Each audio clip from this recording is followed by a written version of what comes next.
మాతో పాటు మాకంటే గట్టిగా గొప్పగా ఉపన్యాసాలు ఇవ్వడంలో పనిచేయడంలో మీరంతా నిష్ణాతులు. రకరకాలైనటువంటి ఎన్నికల లోపల మాతో పాటు కథ కలిపి పనిచేసి మా గెలుపు లోపల సహకరించిన అనేక మంది సీనియర్ నాయకులు వేదిక ముందున్నారు.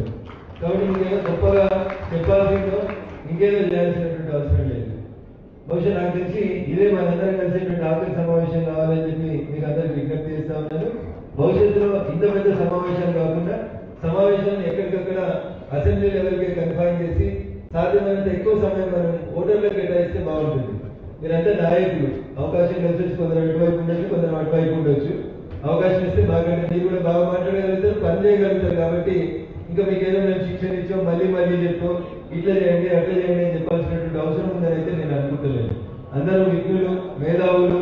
ఓటర్ని ఎట్లా కన్విన్స్ చేయాలి, ఓటు ఎట్లా వేయించుకోవాలనే విషయంలో కూడా అక్కడ ఉన్నటువంటి ఆ నిమిషానికి ఆ అభ్యర్థి మనతో మాట్లాడుతున్నటువంటి ఆ నిమిషంలో ఆయన నుంచి వచ్చిన ప్రతిస్పందనను బట్టి మనం ఎట్లా మాట్లాడాలో మీరందరూ కూడా బాగా ఎక్స్పర్ట్ అయినారు. రకరకాలైనటువంటి ఎన్నికలలో మీకున్నటువంటి అనుభవాన్ని ఈ గ్రాడ్యుయేట్ ఉపయోగించాలి. ఎందుకు ఈ రెండు ఎన్నికలు మనం గెలవాలి అనే విషయానికి వచ్చినప్పుడు నాకంటే ముందు మాట్లాడిన గౌరవ పెద్దలు చెప్పినారు. 7 ఎమ్మెల్యేలు 4 ఎంపీలు ఉన్నారు. ఈ రెండు గ్రాడ్యుయేట్స్ అండ్ టీచర్స్ ఎమ్మెల్సీ స్థానాలకు పోటీ జరుగుతున్న ఈ స్థానాల్లో 7 శాసనసభ్యులు 4 పార్లమెంట్ సభ్యులు ఉన్నారు. ఎవరికి తక్కువ కాదు. అందరూ ఒకరితో ఒకరు పోటీ పడి పనిచేసేటువంటి నేచర్ ఉన్నటువంటి నాయకులు ఉన్నారు. ఉత్తర తెలంగాణలో భారతీయ జనతా పార్టీ చాలా బలంగా ఉందని చెప్పుకుంటున్నటువంటి స్థానాల్లో 2 ఎమ్మెల్సీకి ఎన్నికలు వస్తా ఉన్నాయి. రోజు ఏం మాట్లాడతాం ఏం చేస్తామనేది తర్వాత విషయం అయితే లాస్ట్ 4-5 రోజులు మనం ఎట్లుండాలో ఎలక్షన్స్ అప్పుడు మీకు అందరికీ తెలుసు. దీనికి ఖర్చు లిమిట్ లేదు. ఎమ్మెల్సీ ఎన్నికలకు అకౌంట్ చూపెట్టాల్సిన అవసరం లేదు, ఖర్చు లేదు, రెస్పాన్సిబిలిటీ లేదు. అందుకని కొంతమంది ఏం చేస్తున్నారో మీకు తెలుసు. ఇప్పటికే మన లోపల కొంతమంది కూడా ఫోన్ కాల్స్ వచ్చినాయి వాళ్ళకి. అందుకని మనం జాగ్రత్తతో ఉండాల్సినటువంటి సమయం ఆసనం అవుతా ఉంది. ఇప్పటిదాకా విస్తృతంగా ప్రచారం చేసినాం. పబ్లిసిటీలో కానీ, ప్రజల్ని ఓటర్లను చేరుకోవడం లోపల కానీ, నాయకుల్ని కలవడం లోపల కానీ ఇప్పటిదాకా ఇంకా ఏ పార్టీ ఏం చేసినట్టు లేదు. ఇప్పుడిప్పుడే బట్టలు దుర్పి ఇస్త్రీ చేసుకొని బయలుదేరుతా ఉన్నారు వాళ్ళు. ఆ ఇస్త్రీతో పట్టుకొని సూట్కేసులు కూడా పట్టుకొని బయలుదేరుతున్నారని సమాచారం వస్తా ఉంది. అందుకని దయచేసి దాన్ని కౌంటర్ చేసి ఎక్కడికక్కడ ఆపమని చెప్పరు. కానీ వాళ్ళు పైసలు తీసుకున్నారని ఓటు మనకేసేలాగా ఓటర్ నెట్ట కన్విన్స్ చేయాలనేటువంటి విషయంలో కూడా మీరందరూ కూడా ఇస్తారు. 2-3 విషయాలు చెప్పండి. 10 సంవత్సరాల టీఆర్ఎస్ పాలన చూసిన తర్వాత 10 ఏళ్లలో టీఆర్ఎస్ ఎంత బదనామైందో అంతకంటే ఎక్కువ ఈ ఏడాది లోపల కాంగ్రెస్ పార్టీ బదనామైంది. ఏ విషయంలో తీసుకున్నా, ఏ వర్గానికి సంబంధించినటువంటి ప్రజల విషయానికి సంబంధించిన. అందుకని నేను మీకు మళ్ళీ చెప్తా ఉన్నాను. నిరుద్యోగుల దగ్గరికి పోతే నిరుద్యోగుల సమస్యలు, టీచర్ల దగ్గరికి పోయినప్పుడు టీచర్ల సమస్యలు, కళాశాల యాజమాన్యాల దగ్గరికి పోయినప్పుడు వాళ్ళకి రావాల్సిన ఫీజు రియంబర్స్మెంట్ 4 ఏళ్ళ పోయినోడు ఇవ్వలే, వచ్చిన ఏడాది నుంచి ఇప్పుడు వచ్చినోడు కూడా ఇవ్వలేదు ఫీజు రియంబర్స్మెంట్. అనేక కళాశాలల యాజమాన్యాలు ఫీజు రియంబర్స్మెంట్ కోసం అనేక రకాలైనటువంటి అవసరం పడతా ఉన్నాయి. రోజు 2-3 వస్తారు. అన్న మా బిడ్డ పలానా ఇంజనీరింగ్ కాలేజీలో జాయిన్ చేసినాం, దీనికంటే మంచిది ఇంకో సీట్ వచ్చింది అక్కడికి పోదామంటే ఈయన 4 ఏళ్ళ ఫీజు కట్టుకుంటున్నాడు, అదేంటంటే మాకు ఫీజు రియంబర్స్మెంట్ అవసరం పడుతున్నాం అని చెప్పి రకరకాల సమస్యలు వస్తా ఉన్నాయి.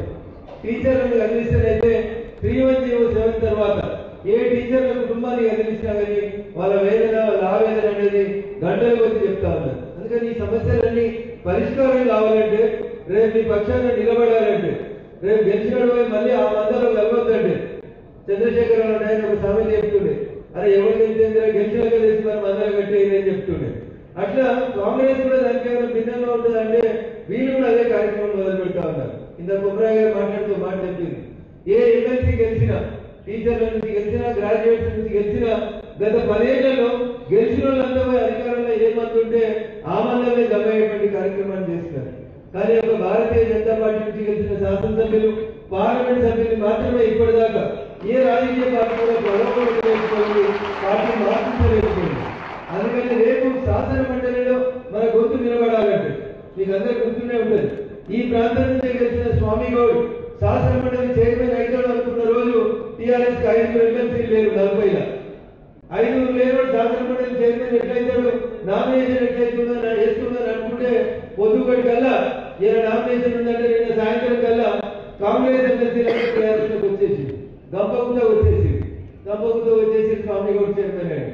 తర్వాత ఇప్పుడు ఉన్నటువంటి చైర్మన్ ఎట్లున్నాడు చూడు, గెలిచింది టీఆర్ఎస్ కెళ్ళి, చైర్మన్ అయింది టీఆర్ఎస్ కెళ్ళి, కానీ కాంగ్రెస్ ప్రభుత్వం వస్తే కూడా అదే చైర్మన్ కంటిన్యూ అవుతున్నాడు. ఆయన కండువా మార్చుకోలేదు, కానీ కుర్చీ అదే ఉన్నది ఇట్లా కాంగ్రెస్ నుంచి గెలిచిన బీఆర్ఎస్ నుంచి గెలిచిన ఎమ్మెల్సీలు ఎడిపోతున్నారంటే అధికారం ఏంటంటే ఆడిపోతా ఉన్నారు తప్ప ఇంకొక దగ్గర పోవట్లేదు. అందుకనే శాసన మండలి దాని పేరే పెద్దల సభ అని చెప్తారు. పెద్దల సభలో ఎమ్మెల్యేలా కాకుండా కొంచెం నిష్ణాతులైనటువంటి వ్యక్తులు పోయి నిజంగా ప్రజా సమస్యల మీద వాళ్ళు ఏ రంగం నుంచి అయితే గెలిచిపోయినారు. ఉదాహరణకి భద్రెడ్డి గారు గెలిచిపోయిన తర్వాత గ్రాడ్యుయేట్ల సమస్యలు ఏంటి, నిరుద్యోగ వృద్ధి ఏంటి, నిరుద్యోగులకు ఇస్తాన జాబ్ క్యాలెండర్ ఏంటి, ప్రభుత్వం ప్రకటించినటువంటి లేదా కాంగ్రెస్ పార్టీ ప్రకటించినటువంటి మేనిఫెస్టోలో ఏముంది అనే అంశం మీద ఒక గ్రాడ్యుయేట్ ఎమ్మెల్సీగా వారు, టీచర్ల ఎమ్మెల్సీగా టీచర్ల సమస్యల మీద మల్కా కుమరయ్య గారు ఇట్లా మాట్లాడితే ఆ సభ పైన పెద్దల సభ చెప్తే అర్థవంతంగా రావడానికి అవకాశం ఉండాలి. కానీ ఇవాళ ఏం జరుగుతా ఉందో మీరు చూస్తా ఉన్నారు. ఏటి అధికారులు అడ్డే పోతున్నారు కాబట్టి వాడు తానంటే వీడు తందాలంటున్నాడు, భజన కొట్టి లేచి వచ్చేస్తా ఉన్నారు తప్ప నిజంగా చర్చించాల్సినటువంటి ఉపాధ్యాయుల సమస్యలు కానీ, స్థానిక సమస్యలు కానీ, ఇటు టీచర్ల సమస్యలు కానీ చర్చించడానికి వేదికగా ఉండాల్సిన పెద్దల సభ ఆ దశను తప్పింది, ఆ కళను తప్పింది.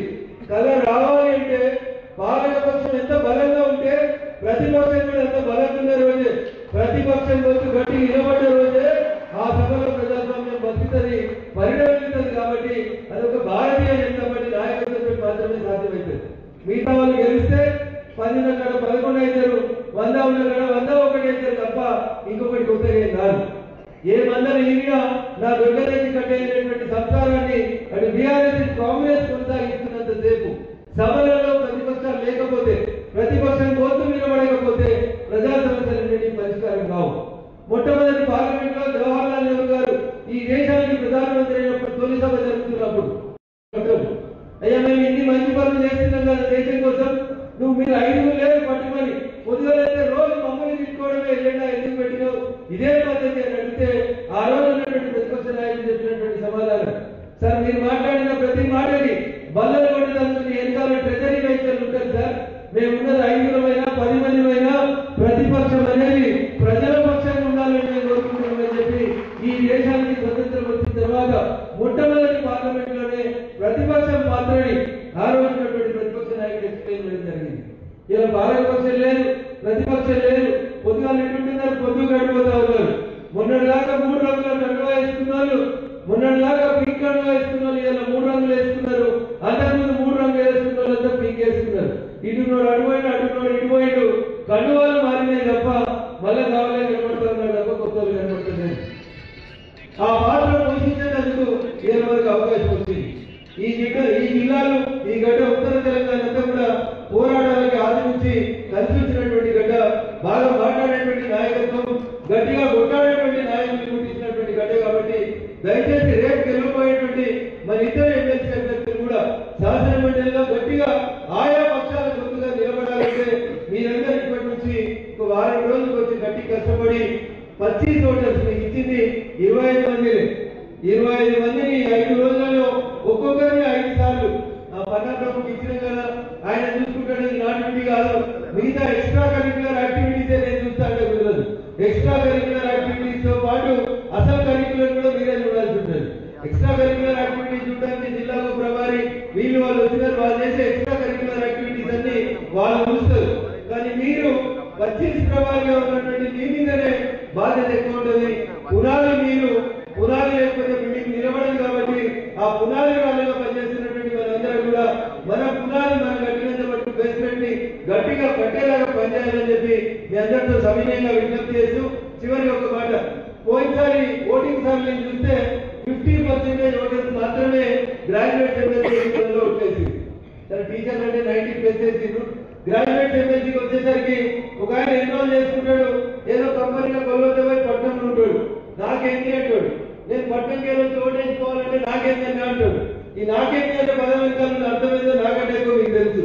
కాబట్టి ఆ ఎక్స్ట్రా కరిక్యులర్ యాక్టివిటీస్ లో ఈ జిల్లా ప్రభావిగా పోతున్న వాళ్ళు ఈ నాకేంటి అనే సంఖ్య ఎంత అనేది ముందు మనం 25 ప్రభావి దగ్గర తీసుకోవాలి.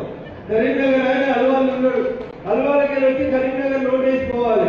ఆ నాకేంటి అనే మధ్యలో ఏంటనేది మీరు కరెక్ట్ 25 ప్రభావికి మాత్రమే తెలుస్తుంది తప్ప ఇంకొకరికి తెలియదు. మీ ఊర్లు ఉన్నాయో, ఏ ఊర్లు ఉన్నాడు, ఏం అడుగుతున్నాడు, ఎట్లా వస్తాడు, బస్సులు వస్తాడా, విమానంలో వస్తాడా, కారు పెట్టుకుంటాడా, దాని వెనకాల అయ్యేటువంటి ఖర్చు ఏంటి అనేది, దాని వెనకాల మంత్రం ఏంటనేది మీరు ఆలోచించుకోవాలి. రాజకీయాలు అన్ని ఓపెన్ సీక్రెట్ కాకపోవచ్చు, కొన్నిసార్లు ఇక్కడ పెట్టుకొని మీ చేతికి వచ్చినటువంటి 25 పేర్లలో ఎవరు ఎక్కడున్నారు, ఇందులో ఎవరు మనోళ్ళు కాదు అని మీరు మార్పు చేస్తే మిగతా పని సులభమవుతుంది. మనోళ్ళు అంటున్నారు రైట్ కొట్టుంది, జర గోడ మీద ఉన్న గిట్ట పెట్టుది, గీత అదే గీత పెట్టుది, ఆ గీత ఇటు ముఖాలు అటు ముఖాలు అనేది మీ చేతిలో ఉంటుంది. దాని వెనకాల మాత్రం ఏంటంటే ఆ ఓటు ఇటు వస్తుంది కదా. అందుకని మీకు ఇచ్చిన 25ని 3 భాగాలుగా విభజించుంది.